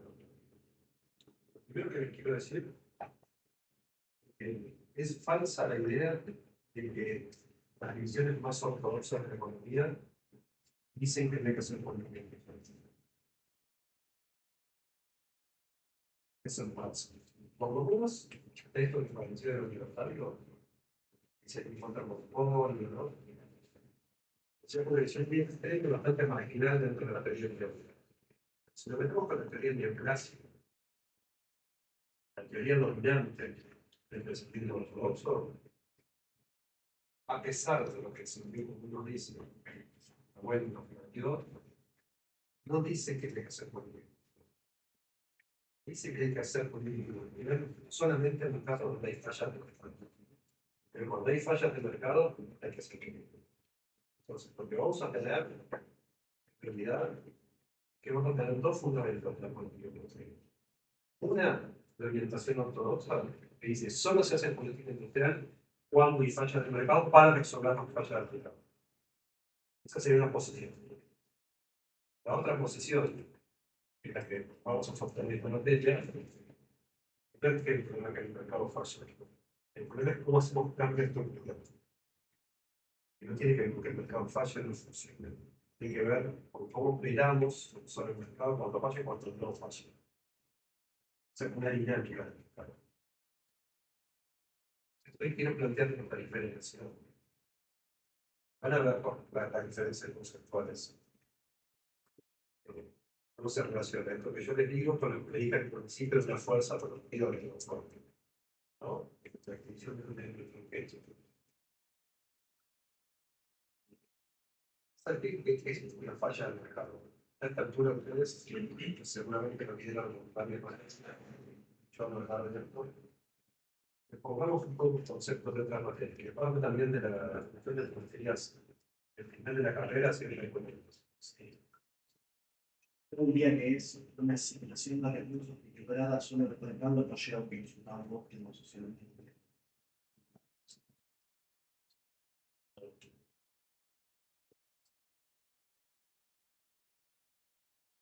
Entonces, Sí, pero una vez calculado el libre funcionamiento del mercado no se llega a ese socialmente, eso se entiende yo. O sea, que hay una teoría, o sea, una visión que dice, si las fuerzas del mercado funcionan de un modo competitivo, es la palabra clave, ¿no? Si hay competencia, es el equilibrio de competencia perfecta, tiene un resultado óptimo. ¿Qué es óptimo? Se produce la mayor cantidad de menor costo. Simple. Una asignación óptima de recursos es la asignación que logra mayor cantidad y menor costo. ¿No? Si hay condiciones competitivas, no hay ninguna razón para intervenir, porque toda intervención estaría afectando el resultado óptimo, que es la máxima cantidad de menor costo. En ese punto de vista, no habría fundamento para la política. Ahora, y es una visión interesante la propia teoría neoclásica empieza a reconocer esas condiciones de competencia no siempre se dan. Hay situaciones donde los supuestos necesarios a esa competencia se cumplen. Pero por monopolios hay una estructura del mercado y los resultados de una falla. O sea que ciertos supuestos de la competencia no se dan. Ya como resultado del monopolio. ¿Qué es lo que no se da? Sí, cuando se proyecta. Ahí hay un mercado pequeño, por ejemplo, que sea escala más monopolios naturales, ¿no? Para producir solamente se puede producir una escala mínima tan alta que el agua, los cánicos, por lo tanto puede haber competencia en el sentido de actividad de, ¿no? De altura que Información perfecta, eso es muy importante. ¿Por qué pasa sin información perfecta? Sin información perfecta, todo produce colegio tecnológico. ¿No? Eso quiere decir. Y que está disponible para todos el conocimiento para todos. Claro, si todos producen con la misma tecnología, la competencia es compleja. Porque es un supuesto casi el 1% de idioma. Porque no mide la noticia. No vas a sostener la información de los otros. La dinámica del capitalismo es producir, solo tiene una diferencia en el acceso al conocimiento. Ahora, ese marco teórico es estático. Dice, si no es un corte, o sea, no hay innovación, no hay cambio, si no es estático, en un momento del tiempo, esta es la tecnología dada. Yo digo que los recursos así de manera competitiva y no como restricciones, pues eso va a terminar que todos producen igual. ¿No? Lo que se supone es que se ajuste a la teoría. Claro. Entonces, alguien puede levantar su cuarto. Si no hay información perfecta, no tenemos una situación de competencia. Todos somos muy distintos. Por lo tanto, no va a haber competencia. ¿No? Produciendo todos de la misma manera, nadie puede obtener beneficios extraordinarios, ¿no? Por una situación de alguien haga uso de ese conocimiento para tener más carga de los ¿no? Entonces, los neoclásicos, estos más reformados, que quieren seguir discutiendo, en una época de creación de grandes monopolios, de grandes empresas, de clientes, el capitalismo estaba funcionando sobre la clase económica, es decir, sin económica y competencia perfecta, la industria de la aviación, y a los por la industria de la había 10, había 15, ¿no? Grandes industrias. Entonces, bueno, empiezan a dar, cada empieza a decir, bueno, es cierto que hay situaciones de hacer una misión. El primer argumento es cuando hay bienes derechos. ¿Se acuerdan que son los bienes públicos? El consumo de uno, de un individuo no afecta al consumo de otros.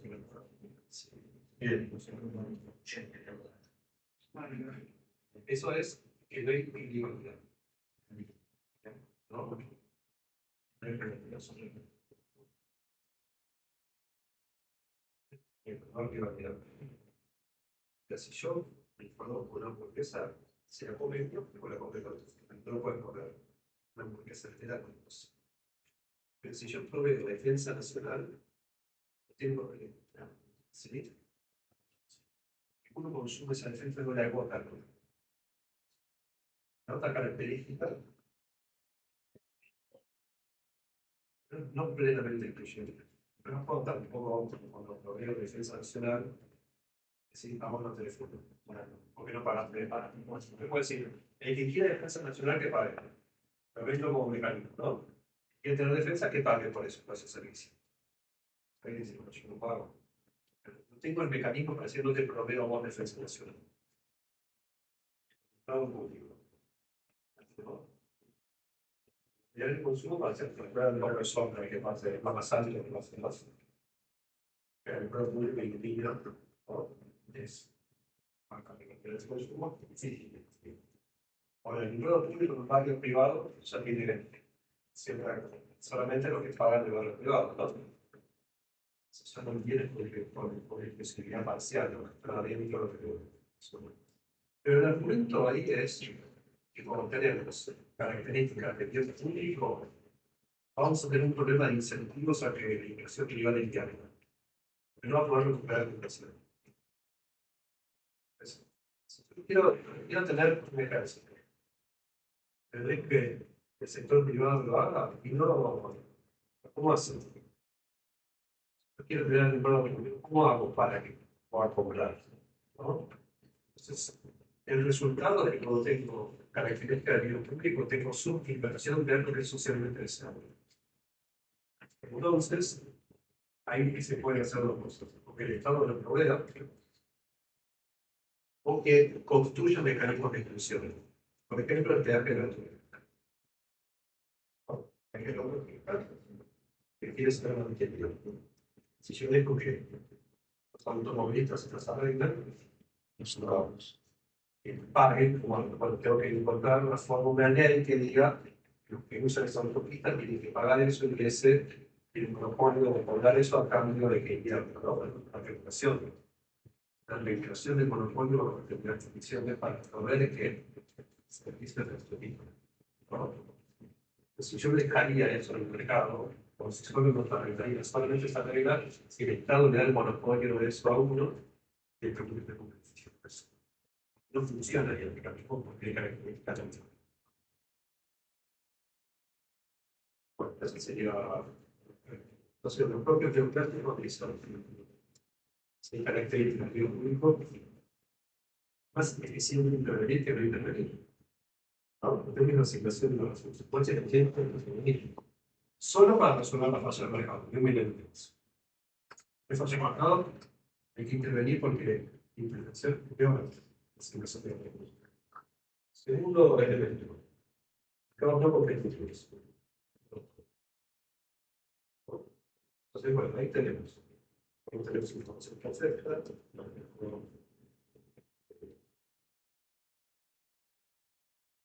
Hay otras características que hacen que alguien pueda imponer en el mercado ciertas definiciones.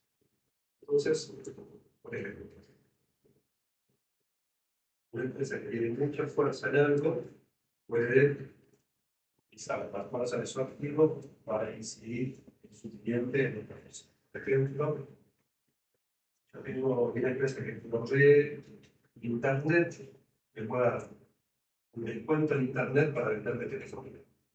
Utiliza su poder de la provisión de telecomunicaciones para engancharme como cliente del otro. ¿No? Con su poder monopólico en uno, refuerza y rompe la competencia de la provisión de la telecomunicación. Y el otro.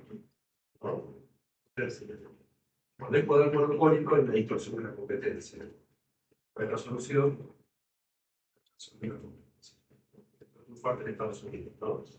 El problema es cuando hay un dominante, ¿no? Digamos, es una posición dominante, entonces para que funcione el mercado, es necesario limitarlo con la porque los clásicos justifican las regulaciones monopólicas que hacen que en determinados mercados haya que desinvertir para garantizar la función de la independencia. No solo el económico, solo suele regular la función de la independencia. Tercero, utilidades públicos, mercados competitivos, tercero, externalidades. Eso es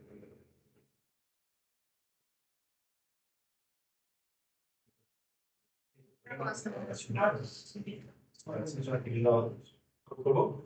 Organizar esa actividad, todo lo que no está dentro de esa actividad y que pueda buscar a otros. Efectos secundarios sobre el efecto mercado. ¿Qué es el efecto mercado? El cierre de un banco puede producir el PIB. Pues el primer juego ahí, Sí. no, preveído, o sea, el mismo, la actividad de ese negocio, la actividad económica, que eso es lo que quiera. Pensemos como los neoclásicos. Eso es una persona de mercado. Es una externalidad positiva o negativa. La empresa que la está recibiendo o la empresa que la está dando. La feminidad positiva no era desear.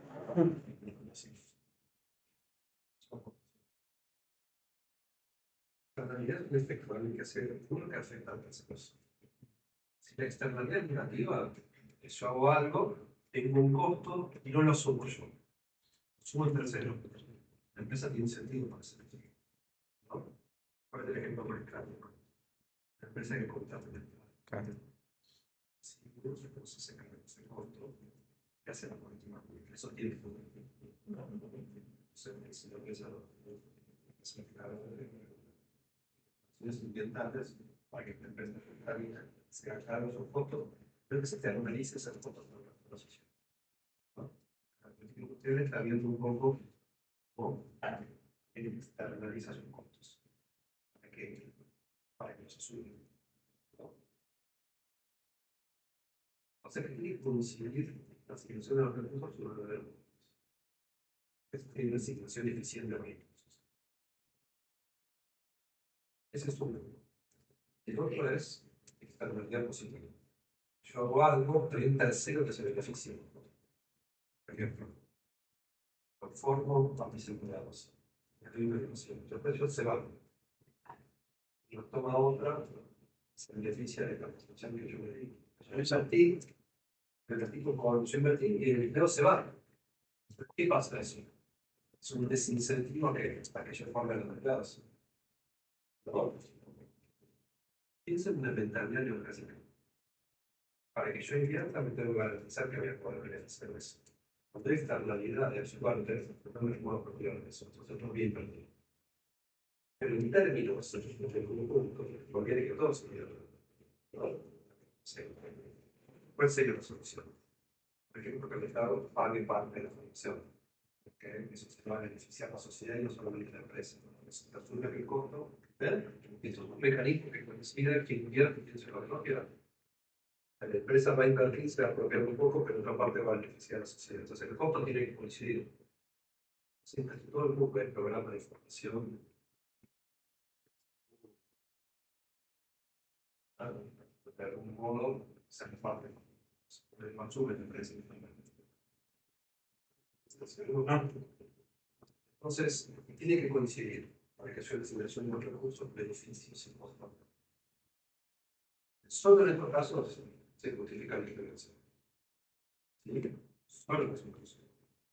Esta sería una forma de pensar la política industrial, la forma de hablar de economista, que sería la falla del mercado, a ver dónde están los costos, dónde están los beneficios, dónde están los ajustes, dónde hay que intervenir, cuánto hay que intervenir. Es un modo de pensar la política industrial. Si lo dejamos planteado muy claramente, que este es el pensamiento que se piensa de este modo, cómo ustedes salen de esta materia, yo no programas en las universidades van a por este lado. Yo quiero ser muy honesto, que el programa por su todo por ahí. Eso no es una todo. Que está formando en la práctica. ¿Por qué? Porque pensamos que no es un control gráfico. Si nosotros lo abordamos en el sentido que planteamos antes, la fuerza dinámica de la transformación no es el problema estático de cómo se logra. Es un problema de cómo se crean y se destruyen. La metáfora de la falla del mercado, la falla estática, el grupo de la transformación. Otro bien un área fundamental es un poco más sobre la naturaleza de este problema.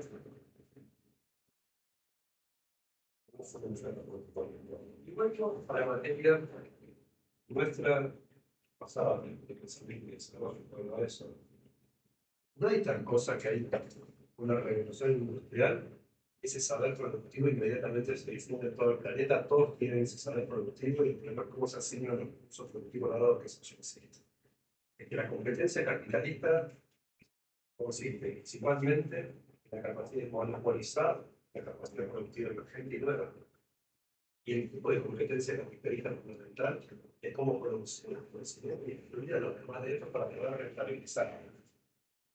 Entonces, las ideas de asignación estática de recursos, un recurso muy poco. Pensemos luego en Schumpeter. Schumpeter era de formación neoclásica de la romper. Es interesante porque si ustedes leen a Schumpeter, van viendo que nos ayuda a pensar los problemas. Piensa en 7 números. En el mundo neoclásico de competencia se descubre una nueva tecnología que permite producir de un modo más eficiente. Localizar un lugar que lo estamos diciendo nosotros. No se generaliza. Está localizado. Los que hacen uso de esa potencia productiva tienen una ganancia extraordinaria. hay un ajuste neoclásico. ¿El ajuste neoclásico qué es? Que las demás empresas ven que hay más rentabilidad. Están teniendo ganancia normal. Están todos produciendo con la tecnología estándar, ida y madura.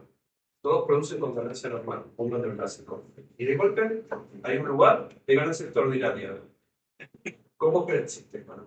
Es un incentivo para que los capitales vayan a ese lado, y como capitales van para ese lado, se produce un exceso de producción que empieza a bajar la rentabilidad y se equilibra el sistema y vuelve a la ganancia normal. ¿No? Este es el modo de proceder neoclásico. Usted dice, así no funciona. ¿Por qué?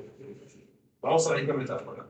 Estamos todos en competencia perfecta con ganancia normal, todos producen con la misma tecnología. En algún lugar hay una potencia emergente que permite tener una ganancia extraordinaria. Los capitales fluyen para ahí. Cuando esos capitales fluyen para ahí, este que estaba ahí ya está construyendo otro lugar de ganancia extraordinaria. Y cuando estos van para ahí y empiezan a socavar esa ganancia extraordinaria, ese ya está en otro lado, porque sobre lo que tenía previa construye otra, que permite tener ganancia extraordinaria. Los demás van para ahí y este se va. Y hay una trayectoria dinámica, histórica, de países que van construyendo la capacidad productiva transformadora. Los demás van para ahí, pero cuando llegan, ¿no? Les parece, se construyen. Esa es la metáfora. La metáfora por la cual no es un problema de fallar rentable. Es cómo nos situamos frente a la potencia productiva de la época. Vamos a pensar en una perspectiva de cambio estructural en la medida en que nuestra estructura productiva sea capaz de introducir esa fuerza productiva. Después está articulando. Pueda subirse a esa transformación dinámica. No es un problema de cómo asignamos recursos dados, sino cómo construimos una trayectoria. Sí atravesada por esa fuerza dinámica. Es histórica. ¿Es la diferencia? Y ese es el argumento principal que nosotros queremos. La política industrial se tiene que fundamentar sobre este argumento. Por favor, interrúmpanme, si no se entiende, pregunten, sigan más alguna conclusión y tienen que afectar sobre lo que yo. No, estaba pensando que Schumpeter, sí, en algún momento, bueno, se estanca la innovación, al menos con respecto a ese producto específico. Exactamente. Entonces, con la teoría schumpeteriana, hablar de que hay focos de innovación que salen de determinadas industrias. Son industrias que en algún momento son un núcleo de este desarrollo capitalista de esa etapa. Podemos pensar incluso como dice la Coca-Cola, ¿no? El petróleo, ¿no? Ahí hay una fuerza productiva dinámica. Podemos pensar que a partir de los 70, los 80, eso sea para la electrónica, para la informática. Entonces, la dinámica del capitalismo es que esa fuerza transformadora se da en determinadas industrias en el momento de una crisis. Esa fuerza se va para otro lado. Entonces, correcto, lo que vos decís en el sentido de que la trayectoria siempre puede estar en crisis. No hay nada que garantice que el que está adelante siempre vaya a ganar. Se agota la trayectoria. Lo que no se agota es el modo del capitalismo en funcionar de una fuerza de innovación que genera ganancias. Es el argumento schumpeteriano. Es la forma de pensar la dinámica de la competencia capitalista. Entonces, esa mirada del monopolio no es un conflicto, es algo propio del mismo proceso. Bueno, muy buena pregunta. Bueno, ¿conflicto para quién? Se puede decir, la lógica del capitalismo es buscar por sí soluciones, ser un peligro morirse. No necesariamente morirse. En posiciones donde hay esta fuerza productiva ampliada y capturable. ¿No? En un momento determinado, cuando esa fuerza empuja, la innovación es una fuerza transformadora. Ahora, si sobre esa base de fuerza transformadora se encuentran mecanismos para sostener la posición del oligopolio sin innovar, y empieza un proceso regresivo para la sociedad. Entonces hay un límite de esa fuerza monopólica e innovadora y una fuerza monopólica que solamente construye el privilegio. Ese es el secreto de la política industrial. Entender esa diferencia tan sutil y tan diferente. En algún momento, hoy, por ejemplo, pensamos, Elon Musk es un tipo que está transformando está apropiándose, construyendo un monopolio sobre eso. Todo el tiempo, ¿no? Eso estamos viendo los límites todo el tiempo de la transformación productiva y cómo convertir eso en equilibrio y ganancia familiar. Eso no tiene valor. Bueno, si es entender que esos procesos pasan por determinados territorios en determinadas condiciones y los países que logran subirse en esos son los países buenos. Si es un país periférico es simplemente recibir esos productos caros, ¿no? Claro, con esa potencia productiva monopolizada, ser simplemente consumidores, ¿no? Tener la capacidad de intervenir en la producción de eso. Sería la condición periférica de la condición contemporánea. Bueno, yo quiero pasar un poco por la materia de residencia de salud. A refrescarles cosas me parece que vale la pena uno o dos años, ¿no? De usar esa materia. No sé qué pasado, no sé si ¿se acuerdan que vimos en el momento de la guerra, la migración de la corriente, la teoría económica de desarrollo, la economía del desarrollo, separaba a los países desarrollados de los países subdesarrollados? Tenían características distintas. Pero ya nos dice algo, de por qué no funciona la metáfora clásica de la competencia, ¿no? Porque hay condiciones productivas diferenciadas. ¿Recuerdan la economía subdesarrollada tenía su empleo rural? ¿Sí? Su empleo rural era que el empleo, sobre todo en la agricultura, de baja productividad. El problema no es un problema de oferta. El subdesarrollo es producir con baja productividad. O sea que ese proceso de transformación productiva llegamos tarde. Pusimos con tecnología vieja. Eso no es un problema que falle el mercado, es que eso funciona así. Todo el tiempo el centro está produciendo lo nuevo, y el otro llega tarde. Esa es la diferencia. Esa es la trayectoria histórica. Entonces, pensar la política industrial es pensar en una trayectoria determinada. Por eso a lo mejor la política industrial de Estados Unidos no funciona para esto. Estados Unidos está profundizando la trayectoria de liderazgo. Nosotros estamos tratando de cambiar la trayectoria. Por ejemplo, un salto, ¿no? Que pasa a adoptar tecnologías que se van madurando, a veces somos capaces de reducirnos de los nuevos problemas. Es un cambio de posición. No es profundizar la trayectoria de ese momento. Entonces, un elemento era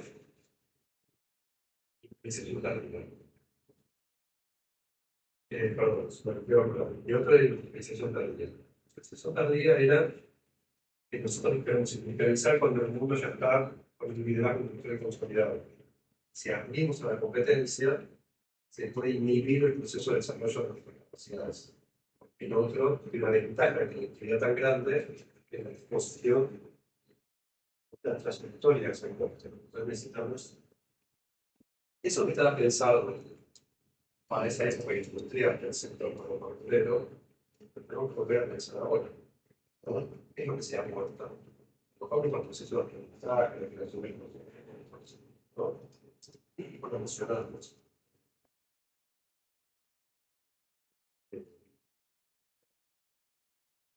Luego vimos acuerdo en el derecho industrial.